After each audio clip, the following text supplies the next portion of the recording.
இன்னைக்கு எனக்கு 2 நாளைக்கு லீவு. என்னென்ன வேலை செய்கிறேன்னு போகிறேன் பாருங்கள், லைக் பண்ணுங்கள். 2 நாளைக்கு பேச மாட்டேன்னு நினைக்கிறேன்.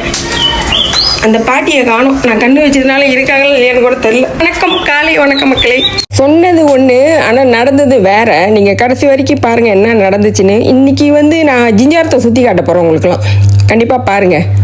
இந்த சுறுசுறுப்பான பாட்டியை பயங்கரமாக கண்டுபிடிச்சிட்டேன். நேருங்க காட்டுறேன். நீங்கள் பாருங்கள், அந்த பாட்டி இருக்காங்கன்னு நினைக்க எப்படியும் 80 வயசுக்கு மேலே இருக்கும். அப்பயும் அவங்க வயசானவங்க தான் இருந்தாங்க. கேமரா பயங்கரமாக டான்ஸ் ஆடிச்சு, தப்பாக நினச்சிக்காதீங்க. அந்த சோப்பு சட்டை இவங்க தான் அந்த பாட்டி. காலைல 5:30 மணிக்கு எழுந்துச்சி எக்ஸசைஸ்லாம் முடிச்சுட்டு 6:30 மணிக்கு அவங்க வீட்டுக்கு போயிட்டு சைக்கிள் எடுத்துகிட்டு, அங்கே தான் சைக்கிள் வச்சுருக்காங்க. இங்கேருந்து தொம்பாங்கில் போவாங்க, யார்கிட்டயும் லிஃப்ட்டு கேட்டு போவாங்க. போயிட்டு பசாரில் போய் ஜாமான்லாம் வாங்கி அந்த மீன்லாம் வச்சுட்டு அதை மேரினேட் பண்ணிவிட்டு கடையை திறப்பாங்க. அந்த கடையை நான் இன்னொரு நாளைக்கு காட்டுறேன். ஆனால் நான் கடைக்கு போவோம், அவங்களுக்கு அடையாளம் தெரியல நினைக்கிறேன். வீடு இந்த வீடு நாங்கள் தான் திருப்பி வந்தோன்னா அவங்க ஹை காட்டினாங்க. நான் இன்னைக்கு உங்களுக்கு ஜிஞ்சாரத்தை சுற்றி காட்டிக்கிட்டே கொஞ்சம் கோசே பேசுவோம். யாரை பற்றினா பாட்டிங்க பேர பிள்ளைங்களை பற்றி பேசுவோமே. தமிழுங்க ரொம்ப அது பெரிய தப்பு பண்ணுறாங்க. ஏன்னா நம்மளுக்கு பேர பிள்ளை பிறந்துருச்சுன்னா நான் தான் பார்த்துக்குவேன், நீ டே கேர்லாம் விடக்கூடாது அப்படிலாம் சொல்லி பயங்கரமாக ஆர்ப்பாட்டம் பண்ணுவாங்க. ஆனால் என்ன கேட்டால் அது பண்ணுறது பெரிய தப்பு. ஒருத்தங்க நான் அவங்கள பார்த்து அவங்க அதை தான் சொன்னாங்க, நான் இப்போ ரொம்ப ரிக்ரெட் பண்ணுறேன் அப்படின்னு ரொம்ப பேர் சொல்கிறாங்க. இல்லை, ஏன் தெரியுமா அது தப்பு? நீங்கள் பாருங்கள், நம்மளெல்லாம் பார்த்து அவங்க வளர்த்துருப்பாங்க. ஒரு 20-25 வருஷம் மேக்ஸிமம் எஃபர்ட்டை போட்டாங்க. நம்ம பிறந்ததுலேருந்து ஸ்கூலுக்கு போயிட்டு படித்து முடித்து வேலைக்கு போயிட்டு கல்யாணம் பண்ணுற வரைக்கும் அவங்க தான் எல்லாம் செக்ரிஃபை பண்ணி நம்மளாம் ஆளாக்கியிருப்பாங்க. இப்போ நம்மளுக்கு பிள்ளை பிறந்தோன்னே நீங்கள் தூக்கி அவங்கள்ட்ட கொடுத்தா திருப்பி அந்த 20 வருஷம் அவங்க பின்னோக்கி போக மாட்டாங்க. இது ரொம்ப தப்பு இல்லை. அவங்க முன்னுக்கு ஜேர்னியை பார்க்கணுமா இல்லை திருப்பி பின்னாடி போகணுமா? நீங்கள் சொல்லுங்கள். நம்ம ஏற்கனவே ஒரு வீடியோவில் பேசியிருக்கோம் தானே. ஏன்னா நம்ம லைஃப் அடுத்த வாழ்க்கையை பார்த்துக்கிட்டே போகணும். ஏன்னா ஒவ்வொரு வயசுக்கும் ஒவ்வொரு சேலஞ்செலாம் இருக்கும். அப்போ இந்தமாரி ஒரு பாரத்தை நம்ம கொடுக்குறது ஒரு பக்கம் இருந்தாலும் தானாக வாலண்டரியாக என் பேர பிள்ளை விட்டுட்டு நான் இருக்க மாட்டேன்னா அவங்களாம் அந்த சமயம் தூக்கி வேறு போட்டுக்குவீங்க. அதை பண்ணாதீங்க. அது உங்களோட ஓய்வு காலம். அதுக்கு மேலே தான் நீங்கள் உடம்பு இன்னும் ஜாக்கிரதையாக பார்த்துக்கணும். ஏன்னா வயசு ஏற ஏற சீக்கு எல்லாமே நம்மளை தாக்கிறதுக்கு வரும். நீங்கள் ஸ்டாண்ட் பையாக இருக்கணும். இது யார் என்று சொன்னாங்கன்னா ஒரு ஸ்ட்ரோக் பேஷண்ட். ஏன்னா அவங்க ஹஸ்பண்டுக்கு ஸ்ட்ரோக் 6 மாதம் கழிச்சு தான் அவர் நடக்க ஆரம்பிச்சாரா. ஒரு கை அறவே வேலை செய்யல. இன்னொருத்தங்க அவங்களுக்கு ஸ்ட்ரோக் வந்துடுச்சு, அழுகுறாங்க. அவங்க படிச்சவங்க அவங்களே அவ்வளோ ஃபீல் பண்ணுறாங்க. ரொம்ப பேர் அதை சொல்லியிருக்காங்க.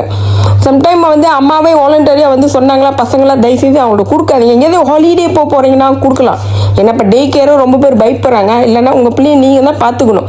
நீங்கள் நினச்சி பாருங்கள், இப்போ உங்களுக்கு பிள்ளை பிறந்துருச்சு தானே, ஒரு பிள்ளையை உங்களுக்கு சமாளிக்க கண்டிப்பாக கஷ்டமாக இருக்கும். ஆனால் 5 பிள்ளை 6 பிள்ளைலாம் ஒருத்தங்க பெற்றுட்டு எப்படி சமாளிச்சிருப்பாங்க நீங்கள் நினச்சி பாருங்கள். அப்போ அந்த கஷ்டம் தெரிஞ்சிச்சுன்னா நீங்கள் கண்டிப்பாக போய் கொடுக்க மாட்டீங்க. ஏதாச்சும் எமர்ஜென்சினா ஓகேலாம், ஏதோ ஹாலிடே போகிறீங்க, அப்போ நீங்கள் விட்டுட்டு போகிறீங்க, அதெல்லாம் ஓகே. அதெல்லாம் ஓகே. அதுவும் செய்யலைனாலும் நம்மளுக்கு கஷ்டம் தான். நம்மளுக்கு சப்போர்ட்டையும் நம்ம பேரண்ட்ஸ் தான் வரணும். இன்னொன்று அவங்கள திருப்பி 20 வருஷம் பின்னாடி கொண்டுட்டு போயிடாதீங்க. நம்ம பண்ணுற தப்பு அதுதான் ரொம்ப. மற்ற சைனீஸ்லாம் அப்படி பண்ண மாட்டாங்க. நம்ம ஆளுங்க தான் பாசத்தை கொட்டி தீத்துறாங்க சாவர வரைக்கும். பிள்ளை பேரப்பிள்ளை கொள்ளு பேரப்பிள்ளை வரைக்கும் அவங்க ஆயுளே முடிச்சிடுறாங்க. பாசம் வச்சுட்டிங்கன்னா அவங்களால அதை விட்டு திருப்பி வர முடியாது. அதனால நீங்கள் கரெக்டாக இருந்துங்க. பிள்ளைங்களா நீங்களும் அவங்களுக்கு ரொம்ப சொம்மியை கொடுக்காதீங்க. மற்றபடி ஹெல்ப் பண்ணதெல்லாம் கிவ் அண்ட் டேக்லாம் அதை பார்த்து இது பண்ணிக்கிங்க.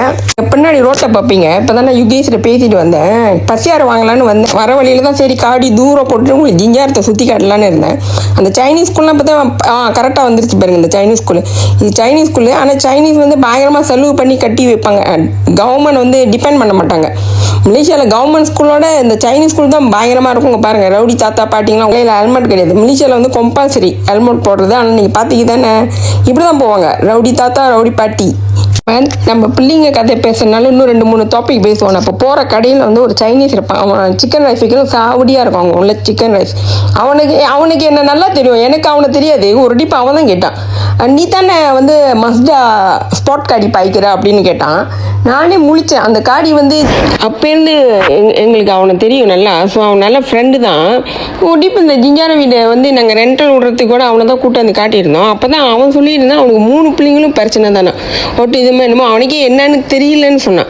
அவங்க அறியாமை, அவங்களுக்கு தெரியல என்ன தான் பண்ணணும்னு. அப்போ தான் நாங்களே நினச்சோம், ஒரு பிள்ளைக்காக நாங்கள் அகதிகளாக சுற்றி இருக்கோம். அவங்க வீட்டில் 3 பேர் எப்படி அவன் சமாளிப்பான்னு. நல்ல ஃப்ரெண்டு அவன். இந்த வண்டி தான் பார்க்க தான் அழகாக இருக்கும். இதில் என்ன இன்னொரு சேட்டைன்னா, இப்போ ஒரு கடையே பார்க்குதுன்னு வைங்களேன், அந்த கார்னர் கடை பார்த்துனோடனே இந்த காடி என்ன பண்ணினா அங்கேயே நின்றோம், மூவ் ஆகாது, அப்படியே நிற்கும். ஏன்னா இந்த காடி நாங்கள் வாங்கினது செகண்ட் ஹேண்டில். பிரச்சனை தெரியாது. நார்மலி செகண்ட் ஹேண்ட் காடி வாங்கக்கூடாதுன்னு வாங்கி நாங்கள் ரொம்ப கஷ்டப்பட்டோம். பிள்ளைங்களை எந்த ஸ்கூல் போனோன்னு வைங்க, அங்கே ஸ்கூல்லேயே நின்றோம். பிள்ளைங்களாம் ஒடியாந்து தள்ளுவானுங்க. குட்டி குட்டி பையன்களுக்கெல்லாம் தள்ளுறதில்ல, அதில் ஒரு பயங்கரமான சந்தோஷம். ஆனால் அந்த காடி பேரையும் வாங்கி கொடுத்துச்சு, மானத்தையும் சேர்த்து வாங்கி கொடுத்துச்சு. அதுலேருந்து செகண்ட் ஹேண்ட் காடியை பற்றியே நாங்கள் யோசிக்கிறது இல்லை. நீங்கள் வாங்கினா 1க்கு 10 டிபி யோசிங்க மக்களே. இதுலேருந்து செகண்ட் ஹேண்ட் காடி வாங்குறதே இல்லை நாங்கள். ஓகே மக்களே, முதல்ல இங்கே ஆரம்பிப்போம்மா. இந்த பெரிய ஹால் தானே, சைனீஸோட பெரிய ஹால். இதுக்கு முன்னுக்கு வந்து இங்கே தான் வந்து மார்க்கெட்டே இருந்துச்சு. அந்த கோழிலாம் விற்பாங்களே, அது எல்லாமே இங்கே தான் வச்சுருந்தானுங்க பெருசாக தான். அப்புறம் தான் அதை எடுத்துகிட்டு இங்கே இந்த டேவான் கண்டாங்க. அப்புறம் அந்த ஃபுட் கார்ட்லாம் இருக்குல்ல குட்டி குட்டியாக, அதெல்லாம் அந்த மெயின் ரோட்டில் இருக்கும். நான் அந்த ரோட்டை அப்புறம் காட்டுறேன் பாருங்கள்.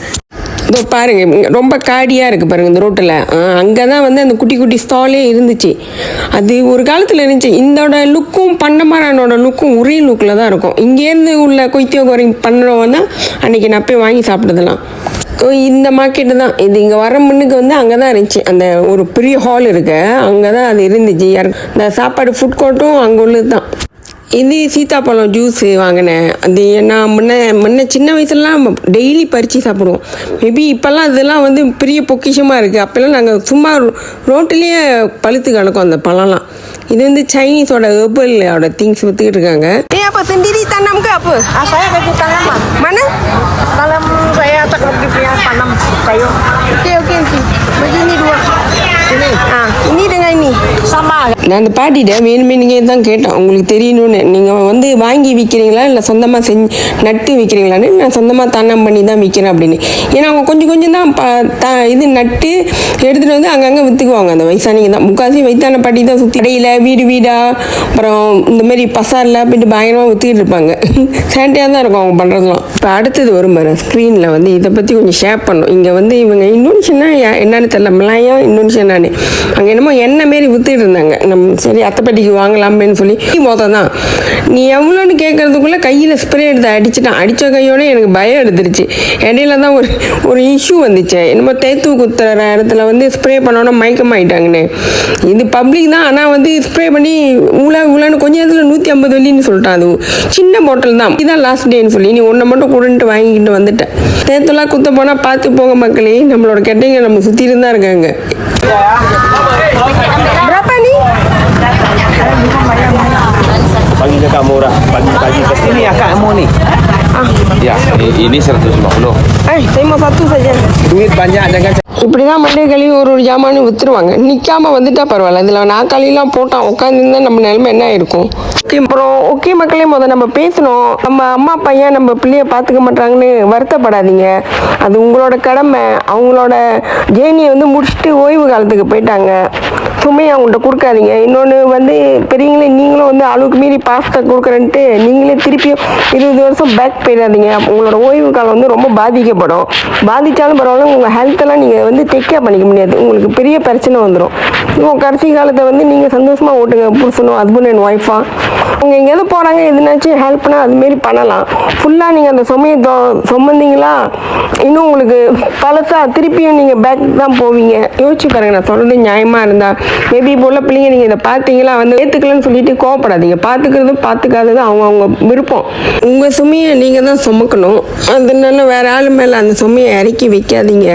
நான் ஏன் அத்தை பாட்டி அடிக்கடி வந்து நடமாடும் தெய்வம்னு சொன்னேன்னா இதுதான் காரணம். ஏன்னா வந்து என்னோட சுமையும் நம்ம பிக் பாஸோட சுமையும் அவங்களே வந்து பயங்கரமாக சுமந்துக்கிட்டு இருக்காங்க. இல்லைன்னா எங்கள் நிலைமை என்ன ஆகும்னே தெரில. மற்றதுக்கு என் பிள்ளைங்க எல்லாமே அவங்க கூட தான் தூங்கி எந்திரிக்குதுங்க. இங்கேயாவது என் ரூமில் படுத்திருந்தா கூட அவங்க தூங்க மாட்டாங்க. அந்த வாசலாண்டே நிற்பாங்க, அந்த ரூம் கதவுக்கிட்டே தூக்கிட்டு போகிறதுக்கு. அவங்க அதுங்க இல்லாமல் அவங்களால தூங்கவே முடியாது. அந்த அளவுக்கு வந்து அவங்களோட ஃபுல் எனர்ஜியும் ஃபுல் ஆயுளையும் வந்து பிள்ளைங்களுக்காகவே வந்து தியாகம் பண்ணிட்டாங்க. பிள்ளைங்களுக்காக இல்லை, எங்களுக்காக. அவங்க வந்து நடமாடும் தெய்வம்னு நான் அடிக்கடி சொல்லிக்கிட்டே இருப்பேன். இந்த ரோட்டை வந்து உன்னிச்சு கவனிச்சுட்டே வாங்க. ஒரு இடத்துல கை நீட்டுவேன் பாருங்கள். இந்த ரோட்டுக்கு வந்து ஒரு பெரிய வரலாறே இருக்குது. இந்த ரோடு இந்த பம்பிங் இருக்குது, அந்த மேடு அந்த தாண்டினோடனே ஒருத்தர் வந்து மோட்டரில் அடிபட்டு கீழே படுத்து கிடக்கிறாரு. சுற்றிலும் ஒரு 10 பேர்கிட்ட நின்றுட்டு இருக்காங்க. ராத்திரி மணி 8 இருக்கும்னு நினைக்கிறேன். இப்போ நான் பிக் பாஸு அப்புறம் பிரேவின் 3 பேர் வந்துக்கிட்டு இருக்க மாரி இஸ்தானில் வந்து காடி நிப்பாட்டியாச்சு. ஏன்னா ரோட்டிலே மோட்டர் கிடக்குது, ஆள் கிடக்குறாங்க. உடனே இவன் நான் சொன்னேன், சித்தி அதை பார்க்க தாத்தா மாரி இருக்கணும்னே எனக்கு அப்படி வாரி அள்ளி போட்டுருச்சு. இங்கேருந்து பயங்கரமாக நம்மளுக்கு அந்த தாடானாலும் சதை ஆடுனுவாங்களே, ஒரு நாள் அப்பா தானே கிட்ட ஓடி போயிட்டேன். மூஞ்செல்லாம் ரத்தம் நல்லா குனிஞ்சு தூக்க பார்க்குறேன், பார்த்தா வேற ஆள்.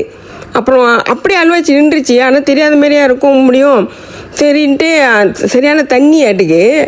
அப்புறம் அவர் போய்ட்டு வீட்டில் நீங்கள் ஆஸ்பத்திரி போகலான்னு இல்லை, நீ என்னை வீட்டில் போய் விட்டுரு அப்படின்னாரு.